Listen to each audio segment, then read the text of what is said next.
اعوذ باللہ من الشیطان الرجیم بسم اللہ الرحمن الرحیم لن تنالوا البر حتى تنفقوا مما تحبون وما تنفقوا من شيء فإن الله به علیم صدق اللہ العظیم۔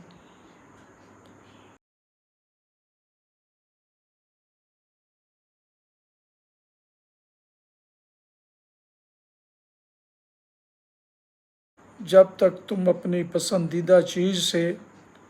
اللہ تعالیٰ کی راہ میں خرچ نہ کرو گے ہرگز بھلائی نہ پاؤ گے، اور تم جو خرچ کرو اسے اللہ بخوبی جانتا ہے۔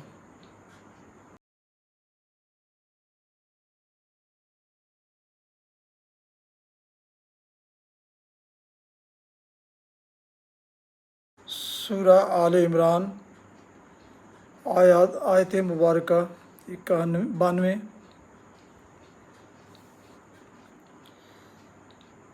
اس سے مقصود ان کی اس غلط فہمی کو دور کرنا ہے جو وہ نیکی کے بارے میں رکھتے تھے۔ ان کے دماغوں میں نیکی کا بلند سے بلند تصور بس یہ تھا کہ صدیوں کے توارث سے شرع کی جو ایک خاص ظاہری شکل ان کے ہاں بن گئی تھی،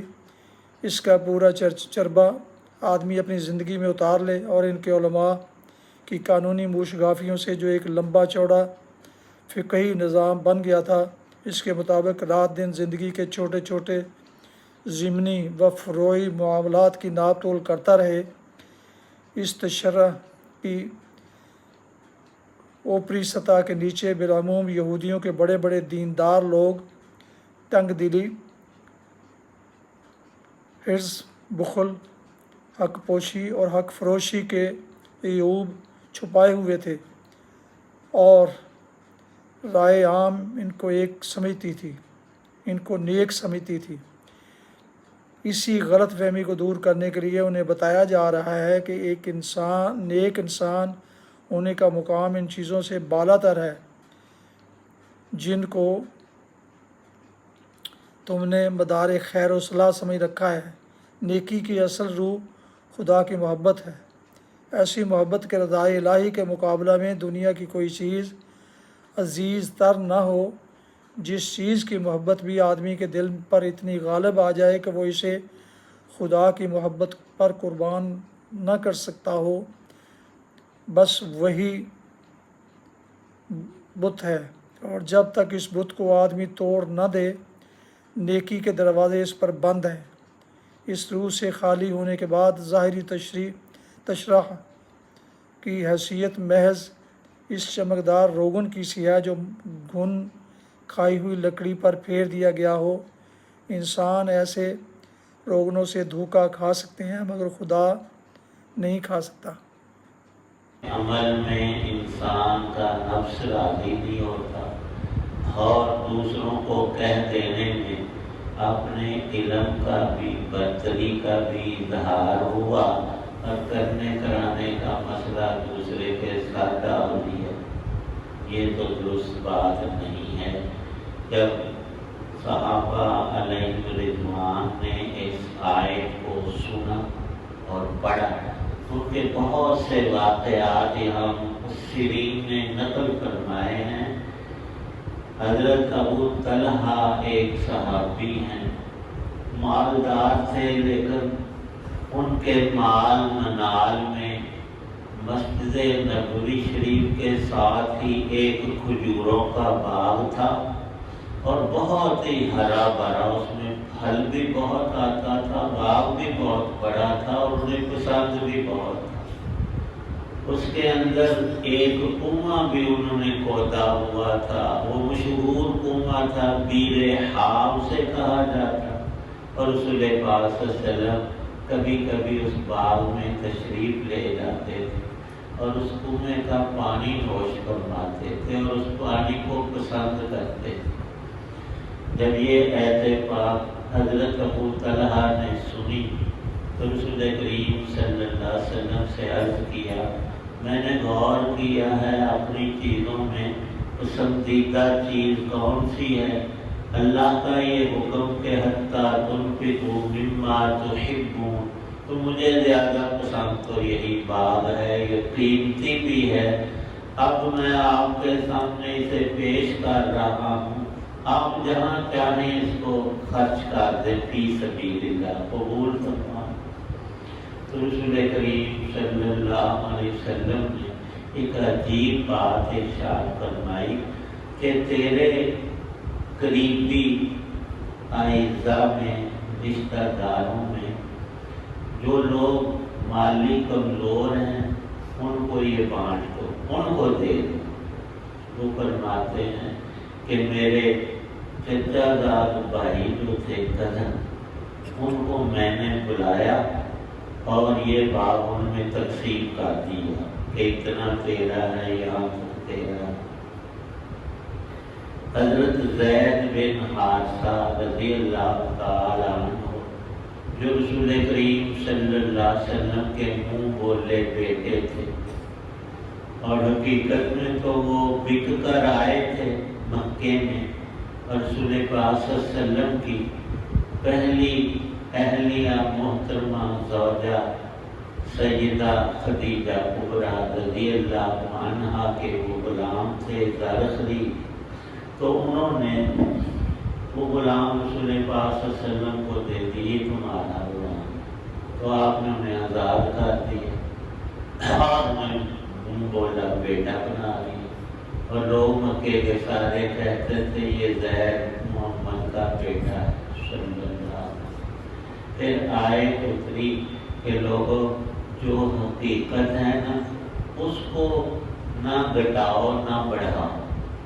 جو جس کا اصلی باپ ہے اس نام سے اسے پکارو۔ قرآن کی جب یہ آیت آئی تو سب صحابہ نے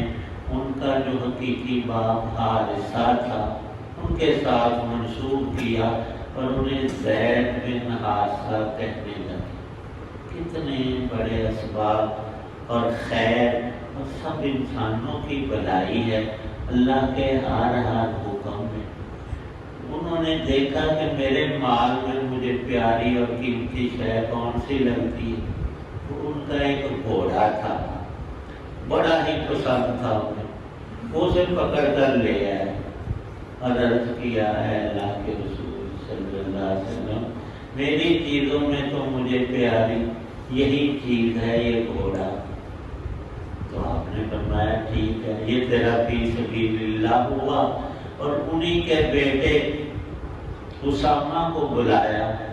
اور کہا کہ یہ گھوڑا تم لے۔ حضرت زید کے دل میں بات آئی کہ ہمارا صدقہ تو ایسے چلا گیا، ہمارا گھوڑا ہمارے گھر میں آ گیا، پہلے باپ کا تھا بیٹے کا۔ تو رسول پاک صلی اللہ علیہ وسلم نے بشارت ارشاد فرمائی کہ اے زید تیرا صدقہ اللہ نے قبول فرما لیا۔ یہ کوئی معمولی عام باتیں نہیں تھی، یہ نبوت اور رسالت کی باتیں ہیں،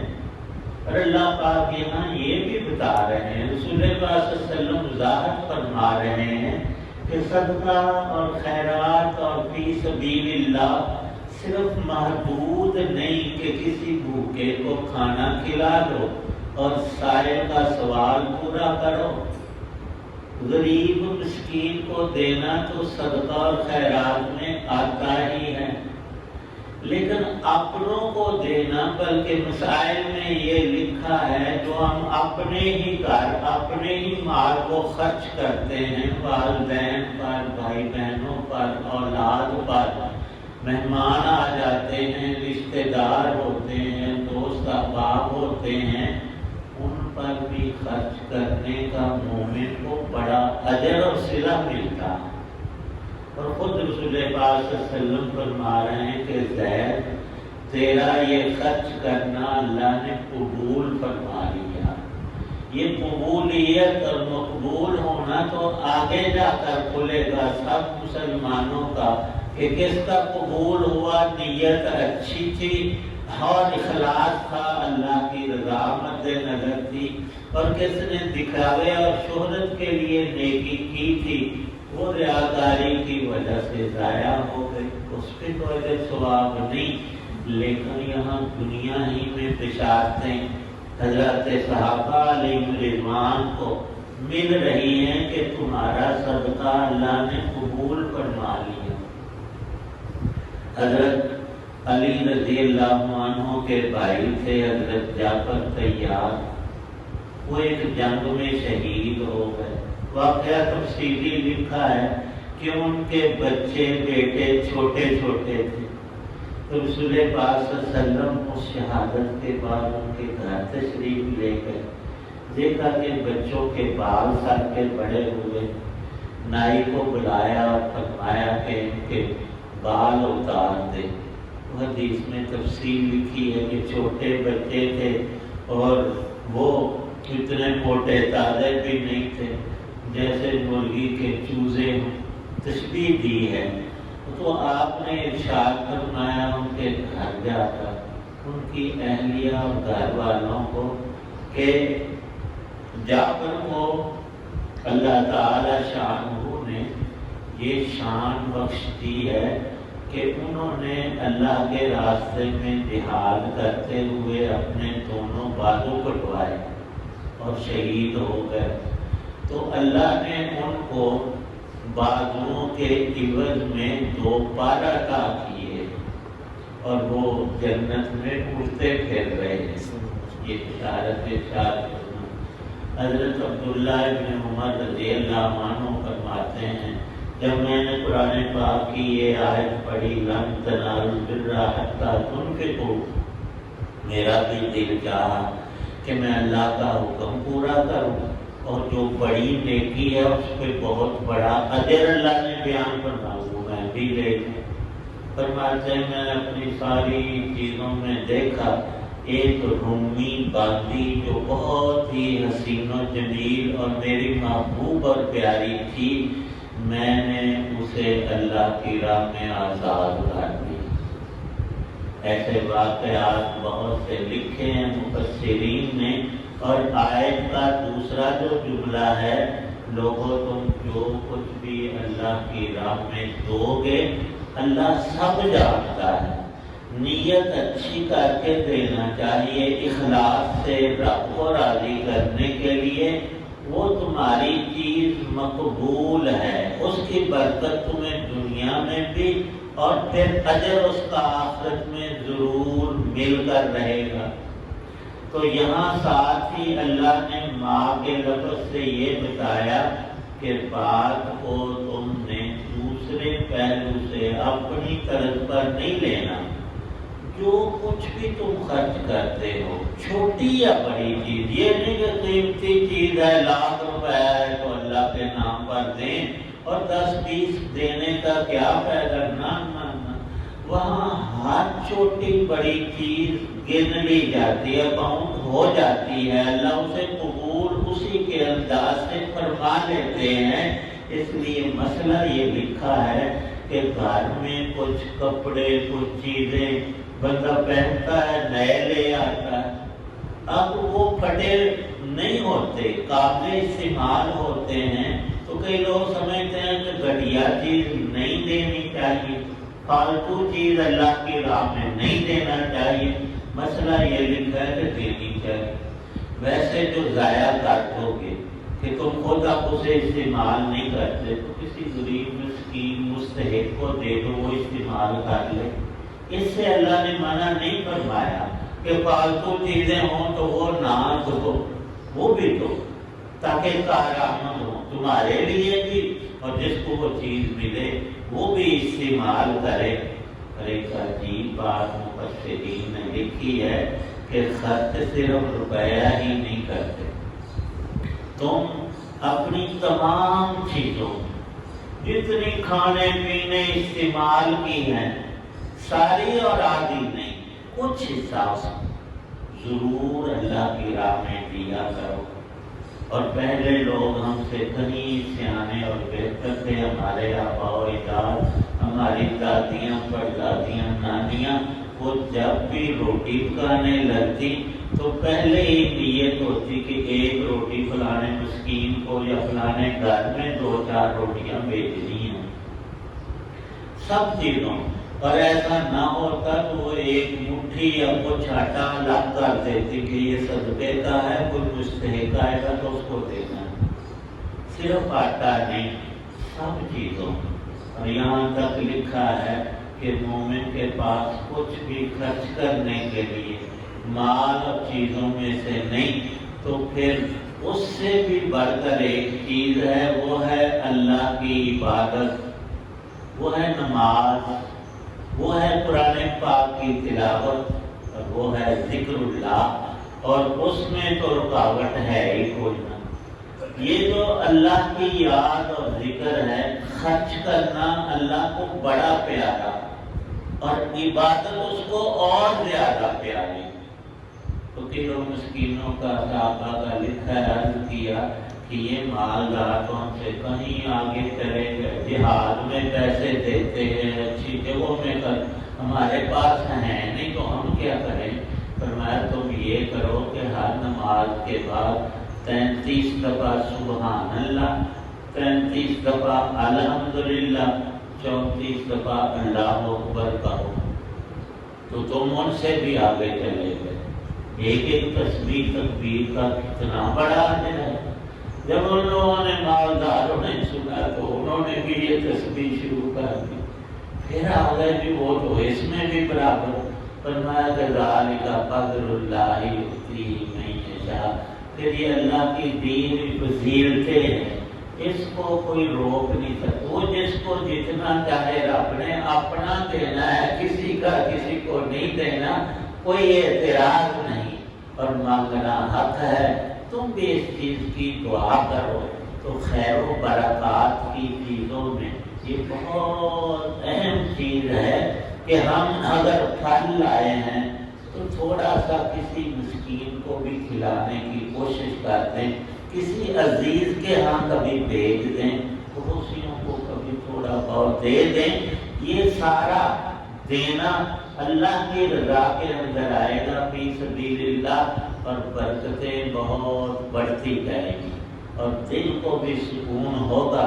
اللہ کی رضا بھی اور اجر عظیم بھی تم حاصل کر لو گے۔ لیکن وہ غالب نے جو کہا تھا کہ جانتا ہوں ثواب طاعت و زہد مگر طبیعت ادھر نہیں آئی، کہتا مجھے پتہ ہے تہجد پڑھنے کا، روزوں کا، حج کا کتنا ثواب ہے، غالب شاید تھا کہتا میرا دل نہیں مانتا، ادھر مسجد کی طرف دل نہیں، وہ بات نہیں، دل پر مومن نہیں چلتا، ہر مومن کا فرض وہی ہے کہ رسول پاک نے فرمایا، آپ کے صحابہ نے کیا، ہمیں بھی وہی روش اختیار کر کے دین دنیا کی بلائیاں آج اپنے لیے جمع کرنی چاہیے۔ اللہ پاک عمل کی توفیق۔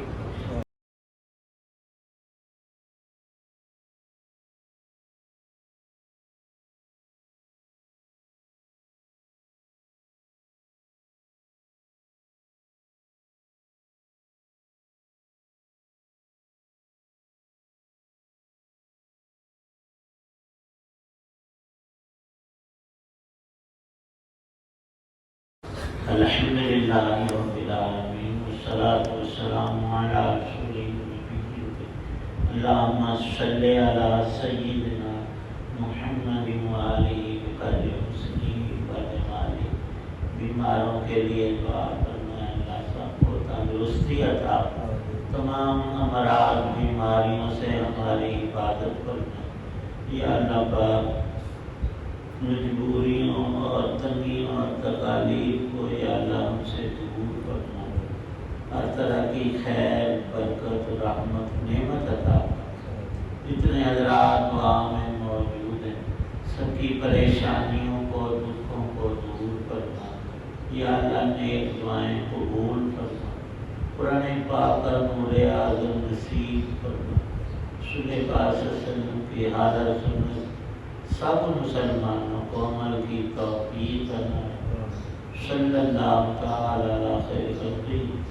محمد وعلی آلہ وصحبہ والبيت أجمعين